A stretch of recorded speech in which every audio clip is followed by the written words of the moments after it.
Assalamualaikum warahmatullahi wabarakatuh. Perkenalkan, nama saya Tesya Nur Octavia, NPM 18111010146 dari kelas J PAI semester 6. Video ini dibuat untuk memenuhi tugas UTS dari mata kuliah Kapita Selekta Pendidikan Islam yang diampu oleh Ibu Eka Suci Indriasari, MPDI. Pertanyaan yang pertama yaitu, jelaskan hak dan kewajiban pendidik dan peserta didik dalam proses belajar mengajar. Hak dan kewajiban peserta didik yaitu sebagaimana telah diatur dalam Undang-Undang Nomor 20 Tahun 2003 Pasal 12 Ayat 1 tentang Sistem Pendidikan Nasional, bahwa peserta didik itu mempunyai hak yang pertama, mendapatkan pendidikan agama sesuai dengan agama yang dianutnya dan diajarkan oleh pendidik yang seagama. Kemudian yang kedua, mendapatkan pelayanan pendidikan sesuai bakat, minat, dan kemampuannya. Yang ketiga, mendapatkan beasiswa bagi yang berpartisipasi yang orang tuanya tidak mempunyai biaya pendidikan. Yang keempat, mendapatkan biaya pendidikan bagi mereka yang orang tuanya tidak mempunyai biaya pendidikan. Yang kelima, pindah ke program pendidikan pada jalur dan satuan pendidikan lain yang setara. Yang keenam, yaitu menyelesaikan program pendidikan sesuai dengan kecepatan belajar masing-masing dan tidak menyimpang dari ketentuan batas waktu yang telah ditetapkan. Kemudian kewajiban peserta didik. Sebagaimana yang telah diatur dalam Undang-Undang Nomor 20 Tahun 2003 Pasal 12 Ayat 2 tentang Sistem Pendidikan Nasional, bahwa kewajiban peserta didik yang pertama, menjaga norma-norma pendidikan untuk menjamin keberlangsungan proses dan keberhasilan pendidikan. Yang kedua, ikut menanggung biaya penyelenggaraan pendidikan, kecuali bagi peserta didik yang dibebaskan dari kewajiban tersebut sesuai dengan peraturan perundang-undang yang telah diberlakukan. Kemudian kewajiban seorang pendidik atau guru. Menurut Undang-Undang dalam Pasal 20 bahwa dalam melaksanakan tugas keprofesionalan, guru itu berkewajiban yang pertama, merencanakan pembelajaran, melaksanakan proses pembelajaran yang bermutu, serta menilai dan mengevaluasi hasil pembelajaran. Yang kedua, meningkatkan dan mengembangkan kualifikasi akademik dan kompetensi secara berkelanjutan sejalan dengan perkembangan ilmu pengetahuan, teknologi, dan juga seni. Yang ketiga, yaitu bertindak objektif dan tidak diskriminatif atas dasar pertimbangan jenis kelamin, agama, suku, ras, dan kondisi fisik tertentu atau latar belakang keluarga dan situasi sosial ekonomi peserta didik dalam pembelajaran. Yang keempat, yaitu menjunjung tinggi peraturan perundang-undangan, hukum, dan kode etik, serta nilai-nilai agama dan etika. Kemudian yang terakhir, memelihara dan memupuk persatuan dan kesatuan bangsa. Pertanyaan yang ke-B, yaitu jelaskan apa saja hambatan yang sering terjadi dalam proses belajar mengajar dan bagaimana solusinya dari masing-masing hambatan tersebut. Hambatan yang sering terjadi dalam proses belajar mengajar yaitu, yang pertama, karakter siswa. Harus diakui bahwa masing-masing dari peserta didik itu mempunyai karakter yang berbeda-beda.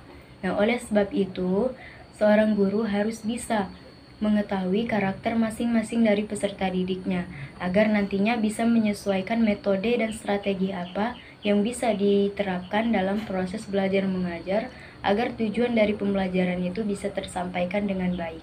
Yang kedua, sikap dan perilaku peserta didik. Harus diakui bahwa sikap dan perilaku dari masing-masing peserta didik itu berbeda-beda.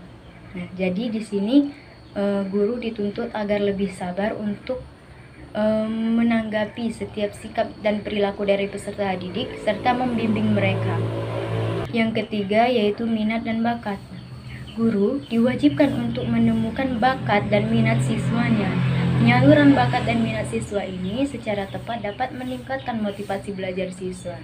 Sebaliknya, akan menimbulkan masalah bagi guru, sekolah, dan siswa itu sendiri.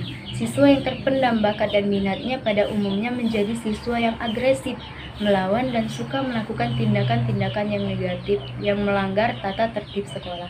Nah, oleh sebab itu seorang guru harus bisa menemukan minat dan bakat dari peserta didiknya. Yang keempat, daya serap siswa. Daya serap siswa ini seringkali menjadi kendala yang sering dihadapi oleh seorang guru. Tingkat daya serap siswa yang rendah terhadap materi pelajaran akan mengganggu rencana guru, alokasi waktu belajar, dan lain sebagainya. Oleh sebab itu, jangan terlalu cepat mendiskreditkan siswa karena keterlambatannya dalam menerima materi. Namun, sedapat mungkin, guru itu menemukan strategi yang tepat yang dapat mendorong siswa memaksimalkan kemampuannya dalam menerima dan menyerap materi yang akan diajarkan. Yang kelima, kurangnya disiplin siswa. Kedisiplinan ini mungkin merupakan faktor penentu keberhasilan pembelajaran. Disiplin terhadap waktu, disiplin terhadap tugas yang diberikan, disiplin terhadap proses pembelajaran, dan lain sebagainya. Nah, mengajar di kelas yang siswanya memiliki tingkat kedisiplinan yang tinggi lebih menyenangkan dibandingkan dengan mengajar di kelas yang memiliki disiplin itu yang rendah. Nah, akan tetapi seorang guru tidak boleh menyerah dengan permasalahan ini. Guru harus bisa mengembalikan kedisiplinan siswa agar pembelajaran berjalan sesuai dengan apa yang diharapkan. Yang keenam, siswa terlalu fasih. Pernah kan kita menemukan situasi seperti baik ditanya maupun tidak, itu mereka tetap diam. Situasi ini menyulitkan guru. Guru sulit memastikan bahwa mereka telah mengerti dan paham materi atau belum. Solusinya, tentu saja harus dapat membaca dan menganalisis sejauh mana tingkat penerimaan mereka terhadap materi yang telah diajarkan. Ketujuh, yaitu tidak tenang di dalam kelas. Walaupun jumlahnya sangat kecil, namun aktivitas ini cukup sangat mengganggu. Kita harus bisa menemukan solusinya. Jangan terlalu cepat menyalahkan siswa, karena boleh jadi sumber masalahnya itu ada di diri kita sendiri.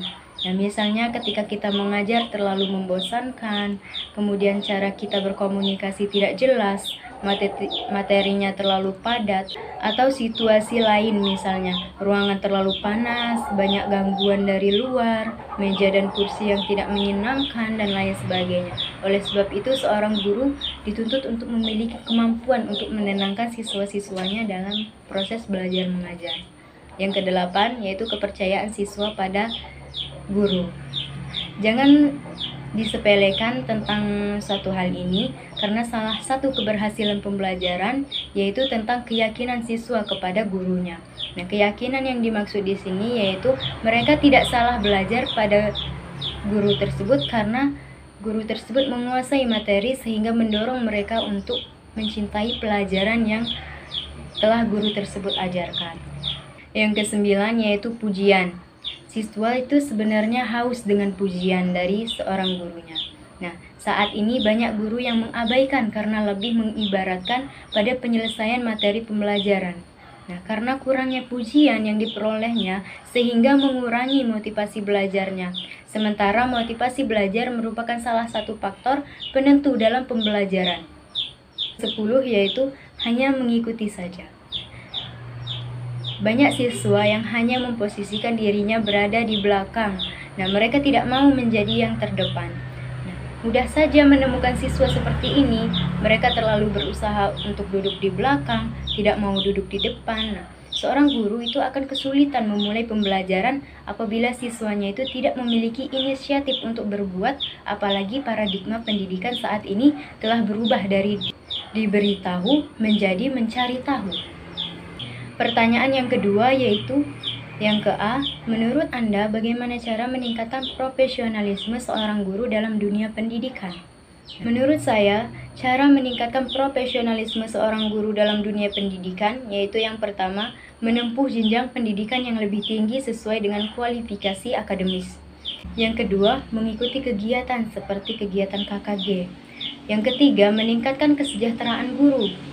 Yang keempat yaitu Gerakan Guru Membaca atau G2M. Yang kelima, senantiasa produktif dalam menghasilkan karya-karya di bidang pendidikan. Pertanyaan yang ke-B yaitu, jelaskan bagaimana upaya sebagai calon pendidik untuk meningkatkan mutu pendidikan di masa mendatang dan berikan contohnya. Upaya untuk meningkatkan mutu pendidikan sebagai calon pendidik yaitu, seorang calon pendidik itu harus bisa menguasai materi dan berbagai metode serta strategi yang baik untuk digunakan ketika kelak akan mengajar. supaya tujuan dari pendidikan atau pembelajaran itu bisa tersampaikan dengan baik. Nah, intinya seorang calon pendidik itu harus banyak-banyak belajar tentang dunia pendidikan. Pertanyaan yang ketiga, yaitu yang A, jelaskan apa yang Anda pahami mengenai hakikat globalisasi. Globalisasi merupakan suatu proses menuju lingkup dunia.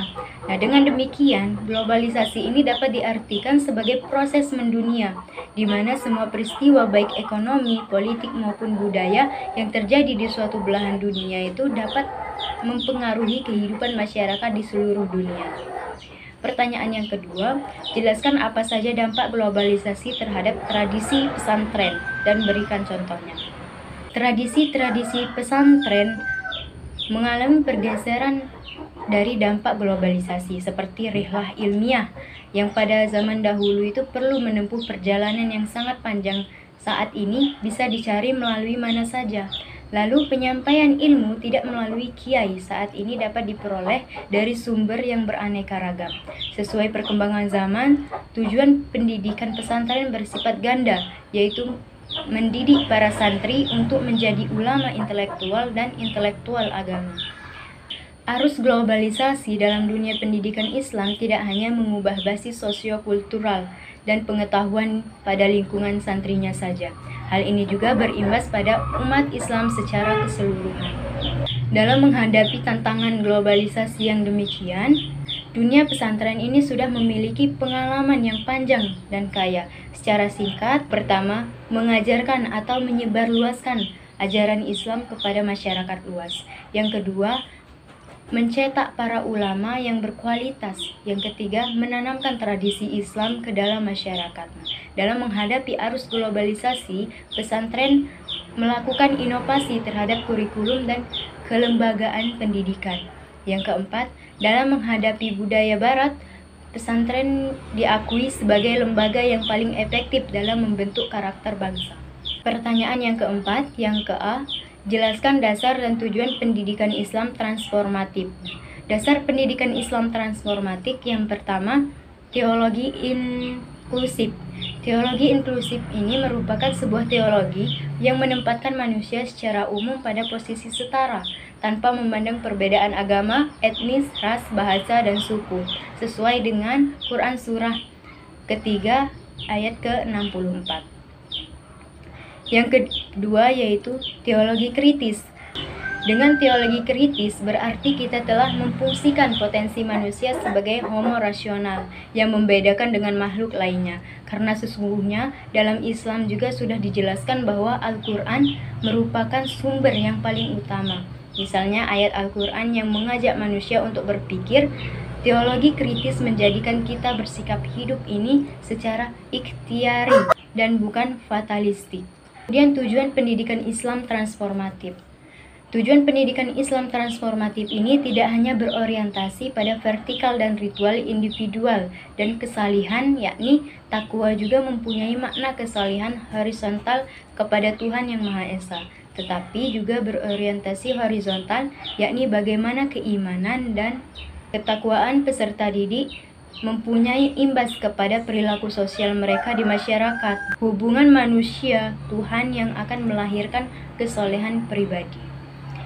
Yang ke-B yaitu apa yang Anda pahami mengenai paradigma pendidikan Islam transformatif dan implikasinya terhadap pengembangan pendidikan Islam. Paradigma pendidikan Islam transformatif yaitu paradigma baru pendidikan sebagai alternatif pengembangan pendidikan pada masa depan, di antaranya yang pertama, paradigma sistemik organik. Paradigma pendidikan sistemik organik ini menekankan bahwa proses pendidikan itu harus memiliki ciri-ciri. Yang pertama, pendidikan lebih menekankan pada proses pembelajaran daripada mengajar.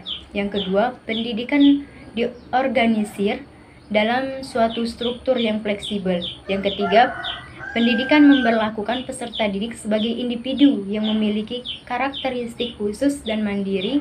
Yang keempat, pendidikan merupakan proses berkesinambungan dan senantiasa berinteraksi dengan lingkungan. Yang kedua yaitu paradigma holistik integralistik. Paradigma holistik integralistik ini menekankan pada proses pendidikan. Yang pertama, tujuan pendidikan holistik integralistik. mengintrodusir terbentuknya manusia seutuhnya dan masyarakat yang seutuhnya. Yang kedua, materi pendidikan holistik integralistik mengandung kesatuan pendidikan jasmani rohani, mengesahkan kecerdasan intelektual, spiritual, keterampilan, kesatuan materi pendidikan teoritis praktis, kesatuan materi pendidikan pribadi sosial ketuhanan, dan kesatuan materi pendidikan keagamaan, filsafat, etika, dan estetika. Yang ketiga, proses pendidikan ini mengutamakan kesatuan kepentingan politik anak didik masyarakat. Dan yang keempat, evaluasi pendidikan ini mementingkan tercapainya perkembangan anak didik dalam bidang penguasaan ilmu, sikap, tingkah laku, keterampilan. Yang ketiga yaitu paradigma humanistik. Paradigma pendidikan humanistik memandang manusia sebagai manusia, yakni makhluk ciptaan Tuhan dengan fitrah-fitrah tertentu. Sebagai makhluk hidup, ia harus melangsungkan, mempertahankan, dan mengembangkan hidup. Sebagaimana makhluk batas, ia memiliki sifat-sifat kehewanan dan sifat-sifat kemalaikatan. Sebagai makhluk dilematik, ia selalu dihadapkan pada pilihan-pilihan dalam hidupnya. Sebagai makhluk moral, ia bergulat dalam nilai-nilai. Sebagai makhluk pribadi, ia memiliki kekuatan konstruktif dan destruktif. Sebagai makhluk sosial, ia memiliki hak-hak sosial dan harus menunaikan kewajiban-kewajiban sosial. Sebagai hamba Tuhan, ia harus menunaikan kewajiban-kewajiban keagamaan. Yang keempat, paradigma idealistik transformatif. Pendidikan idealistik memandang manusia sebagai makhluk semulia-mulia makhluk, yakni makhluk ciptaan Tuhan yang mempunyai misi suci sebagai wakil Tuhan di atas bumi, dengan tugas menata seluruh kehidupan di alam semesta ini. Implikasi terhadap pengembangan pendidikan Islam itu terlihat dalam 4 aspek, yaitu yang pertama, hakikat pendidikan Islam ialah pendidikan yang mengarah kepada dialog antara tuntutan konteks terhadap teks suci. Yang kedua, metode pendidikan Islam meliputi dialog dan metode aksi. Yang ketiga, tujuan pendidikan Islam meliputi tujuan humanisasi, liberalisasi, dan transdensi. Yang keempat, lembaga pendidikan Islam adalah lembaga semua lapisan serta memiliki visi profetik. Mungkin cukup sekian. Terima kasih. Wassalamualaikum warahmatullahi wabarakatuh.